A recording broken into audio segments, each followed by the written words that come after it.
एक दिन सुबह सुबह दरवाजे की घंटी बजी। मैं उठकर आया, दरवाजा खोला तो देखा एक आकर्षक कद काठी का व्यक्ति चेहरे पे प्यारी सी मुस्कान लिए खड़ा है। मैंने कहा, जी कहिए।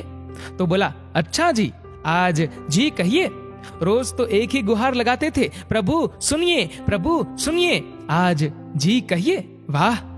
मैंने आंख मसलते हुए कहा, माफ कीजिए भाई साहब, मैंने पहचाना नहीं आपको। तो कहने लगे, भाई साहब नहीं, मैं वो हूं जिसने तुम्हें साहब बनाया है। अरे ईश्वर हूं, ईश्वर। तुम हमेशा कहते थे ना, नजर में बसे हो पर नजर नहीं आते। लो आ गया, अब आज पूरा दिन तुम्हारे साथ ही रहूंगा। मैंने चिढ़ते हुए कहा, यह क्या मजाक है? अरे मजाक नहीं है, सच है। सिर्फ तुम्हें ही नजर आऊंगा, तुम्हारे सिवा कोई देख या सुन नहीं पाएगा मुझे। कुछ कहता उसके पहले ही पीछे से माँ आ गई। ये अकेला खड़ा खड़ा क्या कर रहा है? यहाँ चाय तैयार है, चल आजा अंदर। अब उनकी बातों पे थोड़ा बहुत यकीन होने लगा था और मन में थोड़ा सा डर भी था।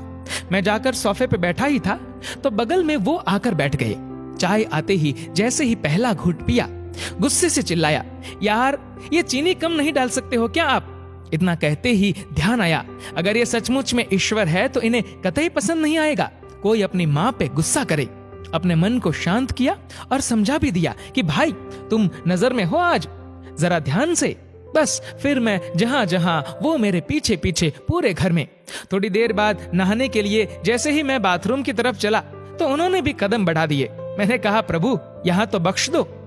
खैर नहाकर तैयार होकर मैं पूजा घर में गया। यकीनन पहली बार तन्मयता से प्रभु को रिझाया, क्योंकि आज अपनी ईमानदारी जो साबित करनी थी।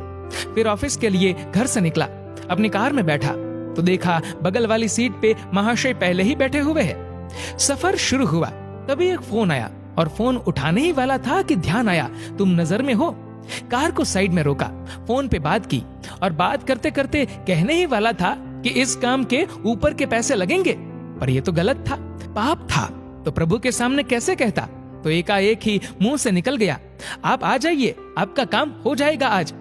फिर उस दिन ऑफिस में न स्टाफ पे गुस्सा किया, न किसी कर्मचारी से बहस की। 150 गालियां तो रोज अनावश्यक निकल ही जाती थी मुंह से, पर उस दिन सारी गालियां कोई बात नहीं, इट्स ओके, मैं तब्दील हो गई। वो पहला दिन था जब क्रोध, घमंड, किसी की बुराई, लालच, अपशब्द, बेईमानी, झूठ, ये सब मेरी दिनचर्या का हिस्सा नहीं बने। शाम को ऑफिस से निकला, कार में बैठा तो बगल में बैठे ईश्वर को बोल ही दिया, प्रभु सीट बेल्ट लगा लो, कुछ नियम तो आप भी निभाओ।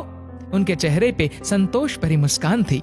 घर पर रात्रि भोजन जब परोसा गया तब शायद पहली बार मेरे मुख से निकला, प्रभु पहले आप लीजिए, और उन्होंने भी मुस्कुराते हुए निवाला मुंह में रखा। भोजन के बाद माँ बोली, पहली बार खाने में कोई कमी नहीं निकाली आज तूने, क्या बात है, सूरज पश्चिम में से निकला क्या आज? मैंने कहा, माँ आज सूर्योदय मन में हुआ है, रोज मैं महज खाना खाता था, आज प्रसाद ग्रहण किया है माँ, और प्रसाद में कोई कमी नहीं होती। थोड़ी देर टहलने के बाद अपने कमरे में गया, शांत मन और शांत दिमाग के साथ तकिए पे अपना सिर रखा तो उन्होंने प्यार से सिर पे हाथ फिराया और कहा, आज तुम्हें नींद के लिए किसी संगीत, किसी दवा और किसी किताब के सहारे की जरूरत नहीं है। कुछ ही देर में मुझे गहरी नींद आ गई, लेकिन सिर्फ 5-6 मिनट हुए थे। गहरी नींद गालों पे थपकी से उठी। कब तक सोएगा, जाग जा अब। माँ की आवाज थी, सपना था शायद। हाँ सपना ही था, पर नींद से जगा गया। अब समझ आ गया उसका इशारा, तुम नजर में हो, जरा संभलना। दोस्तों, जिंदगी में जब भी कोई बुरा करने का विचार आए तो हमेशा याद रखना भगवान की कही ये एक बात कि जरा संभलना, तुम नजर में हो।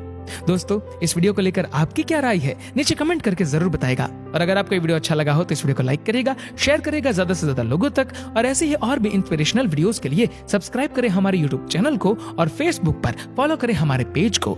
धन्यवाद।